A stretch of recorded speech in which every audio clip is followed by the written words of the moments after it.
मुंबई विमानतळावरून आंब्याची वाहतूक करण्यात आली आहे।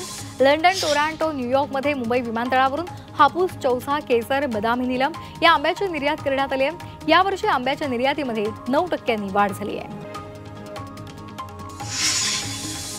मुंबईमधील मशीद बंदर इथे रेल्वे स्थानकाजवळ कर्नाक उड्डाणपुलाचे काम पूर्ण झाल्याचा दावा महापालिकेने केलाय। मात्र अद्याप हा पूल सुरू झालेला नाहीये। 10 जूनपर्यंत हा पूल सुरू करण्याचं नियोजन महापालिकेने केलं होतं।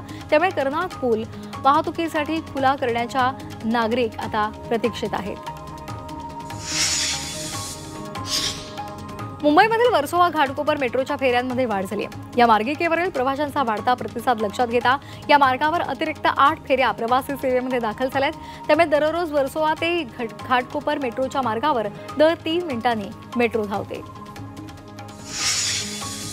राज्यामध्ये कोरोनाच्या रुग्णांची संख्या कमी झाली आहे। राज्यामध्ये कोरोनाचे एकूण 19 रुग्ण सापडलेले आहेत। त्यापैकी मुंबईमध्ये सर्वाधिक 8 रुग्ण आहेत, तर मृतांचा आकडा 32 वर पोहोचला आहे। संत ज्ञानेश्वर महाराज आणि संत तुकाराम महाराज पालखी सोहळ्यामध्ये सहभागी झालेल्या वारकऱ्यांची शहरातील संस्था संघटनेच्या वतीनं विविध उपक्रम राबवून सेवा केली जाते। वारकऱ्यांसाठी चहा, फराळ आणि नाश्त्यासह आरोग्य सेवा पुरवल्या जात आहेत।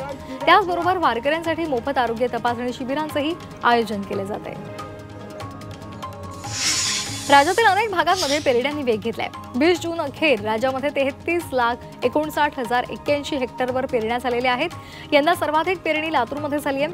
गेल्या वर्षीच्या तुलनेत यंदा जवळपास 123% पेरण्या पूर्ण झाल्याची माहिती मिळते। अहिल्यानगरमध्ये धर्मांतराविरोधात हिंदुत्ववादी संघटनांनी भव्य मोर्चा काढला। यामध्ये आमदार गोपीचंद पडळकर, संग्राम जगताप यांच्यासह अनेक पदाधिकाऱ्यांनी मोठ्या संख्येने सहभाग नोंदवला। यावेळी अधिवेशनामध्ये धर्मांतराच्या कायद्यासंदर्भात आवाज उठवणार असल्याचं आश्वासन पडळकरांनी दिले।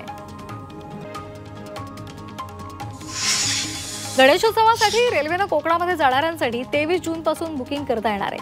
एसटी आणि खासगी वाहनांच्या तुलनेमध्ये कोकणामध्ये जाण्यासाठी रेल्वेचा प्रवासाला अधिक प्राधान्य दिलं जातं। रेल्वेच्या नियमानुसार गणेशोत्सव 2 महिन्यांवर आल्यामुळे आता तिकीट बुकिंग सुरू केली जाणार आहे।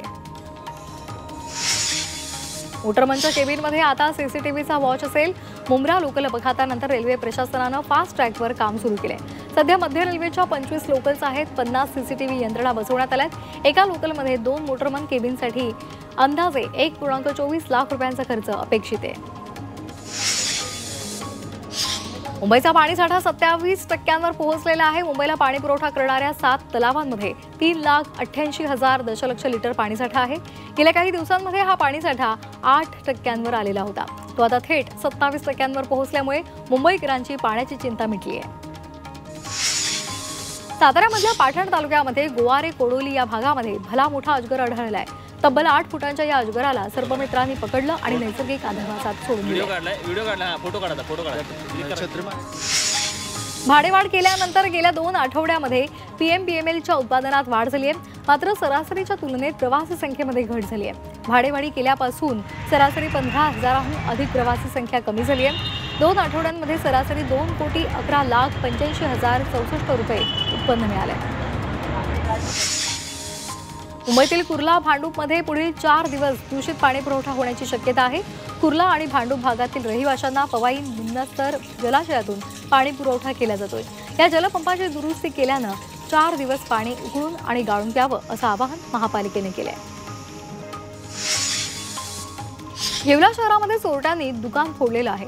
खत विक्री केंद्रामध्ये मध्यरात्री चोरट्यानं प्रवेश केला आणि गल्ल्यातील रोख रक्कम लंपास केली। ही संपूर्ण घटना सीसीटीव्हीमध्ये चित्रित झाली आहे। एकीकडे राज्यामध्ये हिंदी भाषा सक्तीला विरोध होत असताना केंद्रीय क्रीडा राज्यमंत्री रक्षा खडसे यांनी अजब दावा केलाय।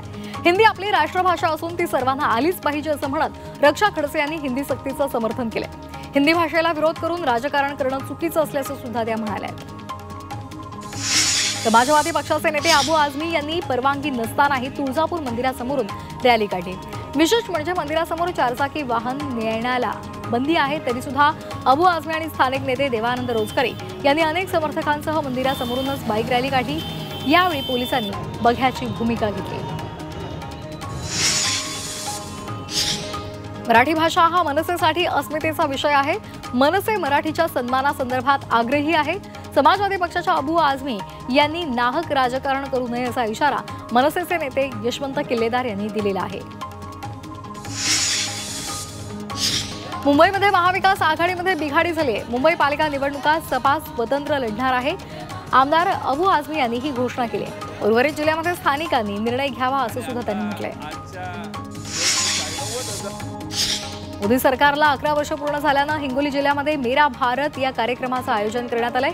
मंत्री मेघना बोर्डीकर यांनी भाजप कार्यकर्त्यांना मार्गदर्शन केलं। मोदींच्या 11 वर्षाच्या कार्यकाळात कोणता बदल झाला याबद्दल त्यांनी माहिती दिली। नागपूरमध्ये आगामी कुंभमेळ्याच्या तयारीसाठी बैठकीचं आयोजन करण्यात आलं होतं।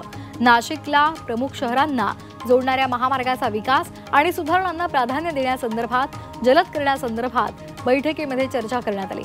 यावेळी देवेंद्र फडणवीसांसह मंत्री शिवेंद्रराजे भोसले उपस्थित होते।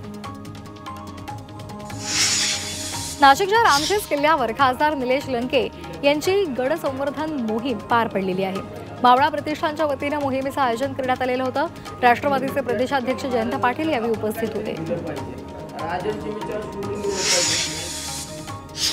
मांजऱ्यामधील म्हाडा मुख्यालयामध्ये 26 जूनला म्हाडाचा जनता दरबाराचं आयोजन करण्यात आलेलं आहे। नागरिकांच्या तक्रारी सोडवण्यासाठी म्हाडाच्या मुंबई इमारत दुरुस्ती आणि पुनर्रचना मंडळ स्तरावर बैठक होणार आहे। यावेळी मुख्य अधिकारी मिलिंद शंभरकर तसंच नागरिकांची उपस्थिती असेल। वीज यंत्रणेतील देखभाल दुरुस्तीची कामं करणाऱ्या कर्मचाऱ्यांना महावितरणकडून सुरक्षा साधनं पुरवली जाणार आहेत। यासाठी TNP रजिस्टर मॉड्यूल सुरू करण्यात आलंय। याद्वारे कर्मचाऱ्यांना एका क्लिकवर सेफ्टी किट मिळणार आहे। म्हाडाच्या कोकण मंडळाच्या शिरढोण आणि खोणी इथे घरांच्या किमती 1 लाखानं कमी झालेल्या आहेत। मात्र तरी सुद्धा म्हाडाच्या या घरांना प्रतिसाद मिळत नाहीये। या भागामध्ये रस्ते, पाणी, वाहतूक अशा मूलभूत सुविधा नसल्यामुळे म्हाडाची ही घरं विक्रीविनाच पडून आहेत। रायगडच्या महाड तालुक्यातील श्रीमंत म्हणून ओळखली जाणारी ग्रामपंचायत आणि मंत्री भरत गोगावले यांच्या गावाशेजारील बिरवाडी गावातील स्मशानभूमीची दुरवस्था झाली आहे। स्मशानभूमीला गळती लागल्यामुळे ग्रामस्थांना अंत्यविधी आणि उत्तर कार्य करताना पावसामध्ये भिजावं लागतंय। त्यामुळे ग्रामस्थांनी संताप व्यक्त केला।